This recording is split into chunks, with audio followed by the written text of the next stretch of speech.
Good evening, I'm your host Prasad and you're watching KiniNews. Shafee Abdullah, who recently got back his passport temporarily, is not well. That means Najib's 1MDB audit report trial will only resume on August 12. Najib Abdul Razak's defense counsel Muhammad Shafee Abdullah this morning was diagnosed with laryngitis. As a result, the former Prime Minister's 1MDB audit report trial this afternoon was vacated and would only resume on August 12. Deputy Public Prosecutor Muhammad Mustafa P. Kunyalam also confirmed that Najib's lead defense counsel was unwell. Thus, the proceedings were vacated. Today was initially set for Shafee to resume cross-examination of former 1MDB CEO Arul Kanda Kandasamy, who was permitted by the court to turn star witness for the prosecution. Upon taking the witness stand, Arul Kanda testified, among others, that the original copy of the 1MDB audit report would have been sent to the Public Accounts Committee if not for a meeting on February 24, 2016.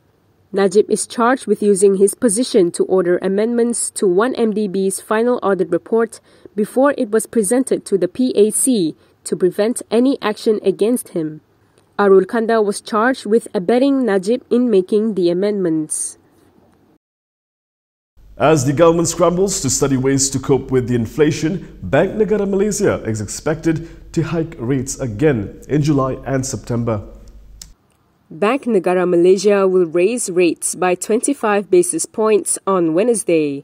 This is its first consecutive rise in more than a decade. The ringgit has weakened as the U.S. Federal Reserve hikes aggressively, a Reuters poll found. BNM, although dealing with low inflation compared with many other economies, unexpectedly raised its key overnight policy rate by 25 basis points to 2.00% at its May meeting.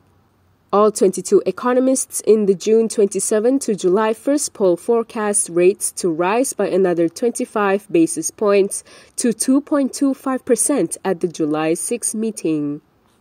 The central bank last raised rates twice in a row in mid-2010. Still, BNM, which has said it intends to take a measured and gradual pace, was expected to go slow compared with other global peers. Inflation rose to 2.8% in May from 2.3% in April. The Malaysian ringgit lost ground last quarter and has weakened nearly 6% so far this year, raising the prospect of imported inflation pressure. UMNO chief Ahmad Zahid Hamidi has been told to quit politics. According to his political rivals, he hasn't done much apart from cause political unrest. Bersatu Information Chief Wan Saiful Wan Jan has urged UMNO President Ahmad Zahid Hamidi to quit politics. Wan Saiful said this is because Zahid has caused political unrest and failed to make any contribution to the country. This comes after Zahid told the Ismail Sabri Yaakob administration to dissolve the failed National Recovery Council led by Muhyiddin Yassin. In a statement today, Wan Saiful asked if anyone could remember Zahid's legacy after he named a slew of contributions by Muhyiddin. The Bersatu leader claimed that Muhyiddin demonstrated his leadership quality when he came forward to lead the country in the face of the health crisis, political crisis, and economic crisis. Wan Saiful then questioned if anyone remembers what benefits Zahid has done for the people. He also noted that Zahid will continue to tarnish Muhyiddin's credibility as long as the former Prime Minister is regarded as a statesman. Zahid has become a liability because he only focuses on creating instability, Wan Saiful said. Last Thursday, Zahid said the NRC is no longer relevant as it was established as a platform for Muhyiddin. Meanwhile, an UMNO leader in Zahid Hamidi's camp has called for allowance cuts for ministers and Muhyiddin Yassin. UMNO Youth Chief Ashraf Wajdi Dusuki has backed calls for ministers to have their allowances cut. He also voiced opposition against making the cabinet bigger by adding a deputy prime minister as sought by rival party Bersatu. In a statement, he said the allowances of ministers, deputy ministers, the National Recovery Council chairperson, and special envoys with ministerial rank should be cut. The NRC chairperson is Bersatu President Muhyiddin Yassin. UMNO is pushing for the council to be disbanded. Bersatu Information Chief Wan Saiful Wan Jan, in a statement today, claimed that Muhyiddin receives no payments for being the NRC chair. Ashraf is currently aligned with Zahid's camp in UMNO, who are at odds with the party's ministers. Ashraf's mention of special envoys with ministerial rank is also notable, as past President Abdul Hadi Awang holds such a position. Hadi and his camp in PAS have had a major falling out with UMNO. Harapan leaders behind the protests over the inflation crisis, who are being probed by the police, have been invited by Anwar Musa to share their ideas.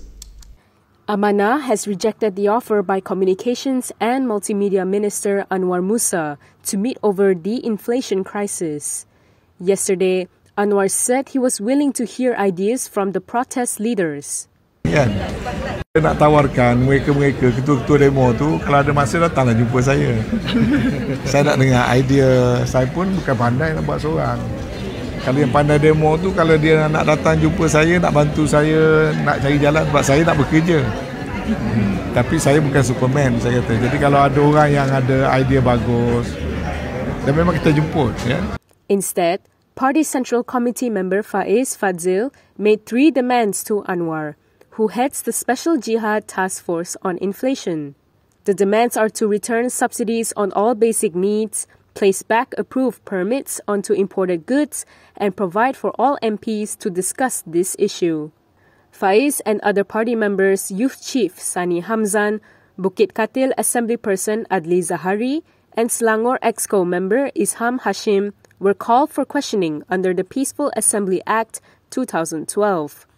Sani said they also plan to organize a flash mob outside Parliament on July 16th to protest against price hikes. Police are probing an incident in Kelantan where media personnel were allegedly assaulted by a bodyguard at a PN event. Police have denied that any of its Special Action Unit officers had roughed up media personnel at a Perikatan National event in Kelantan on Saturday. However, Royal Malaysia Police Secretary Nur Syah Muhammad Saaduddin assured that a probe will be carried out. In a statement, she added that any security personnel who had acted out of line would face stern action. According to them, a male reporter was purportedly hit in the abdomen, while a female journalist was reported to have been gripped at the neck. Another journalist was also shoved and prevented from approaching PN leaders. It was unclear whether the same individual roughed up all 3. Meanwhile, Nur Syah said that police respect the media's role to inform society and hope that close ties between the two will be maintained. Meanwhile, Syed Saddiq's legal team apologized in court today. Here's why. Syed Saddiq Syed Abdul Rahman's legal team has apologized. The apology is over a public statement made by a lawyer regarding the lawmakers' ongoing misappropriation and money laundering trial. The accused's counsel, Haijan Omar, made the apology before the Kuala Lumpur High Court this morning. Haijan said the defense apologizes for what has transpired and believes this will not happen again or be repeated. While the statement was read, former Youth and Sports Minister Syed Saddiq looked on from the dock. The apology came on the heels of Deputy Public Prosecutor Wan Shaharuddin Wan Ladin applying for the court to issue a reprimand over the public statement. The DPP also made reference to an MACC police report made on June 24th regarding a statement by lawyer Lim Wei Jiet over the case. Lim is also a member of MUDA, a new youth-based party set up by Syed Saddiq after being booted out of Bersatu. After Syed Saddiq's legal team made the apology, Judicial Commissioner Azhar Abdul Hamid accepted it, reminding parties in the case to let the evidence speak for itself. Then the trial proceeded with testimony by 8 prosecution witness and tailor Muhammad Najib Abdul Rahim. Previously, at the Sessions Court last year, Syed Saddiq claimed trial for 2 charges of misappropriation involving 1.12 million ringgit from Bersatu youth. He also pleaded not guilty to 2 counts of abetting money laundering, whereby each alleged transaction involved 50,000 ringgit. The 4 charges were later transferred to the Kuala Lumpur High Court for joint trial. Next, we have a branded capsule brought to you by Taiwan Excellence. Spread love and make a difference with a jump. sponsored by Taiwan's Bureau of Foreign Trade and Taiwan External Trade Development Council, TAITRA, LOHAT's Taiwan Excellence 2022 Jump for Love aims to encourage Malaysians from all walks of life to get active and healthier through rope jumping while contributing to a charitable cause. And we are grateful that this event has received overwhelming responses during the online preliminary competition, with the participants aged from the youngest of 6 to the oldest of 70. Alongside the competition is the charity scheme to help people in need. Taiwan Excellence will give out daily essentials donated by Taiwanese manufacturers and other products such as rice, cooking oil, etc., worth of 50,000 ringgit to the Rihanna Welfare Society. Another memorable moment from this heartwarming event was when 15 youth successfully broke the record title for the most skips over a single rope in 1 minute by A team and made it into the Malaysian Book of Records. We have 15 skippers, comes from different states like the Malacca, Johor, and Kuala Lumpur, and Selangor, and they are very experienced. Some of them have won the championship, like the national level drum rope or state.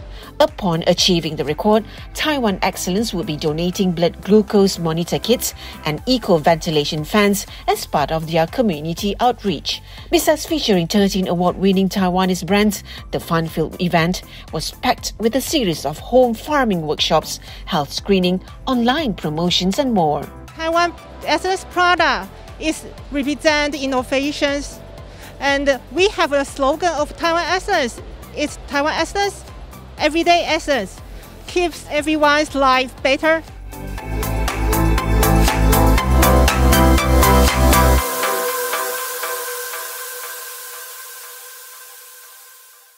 And that is all for me today. For more stories, you can go to KiniTV.com. You can also follow us on Instagram, Twitter, YouTube and Facebook for the latest news updates. If you'd like to support independent media, do consider subscribing to MalaysiaKini.com. I'm Prasad. Thank you for watching.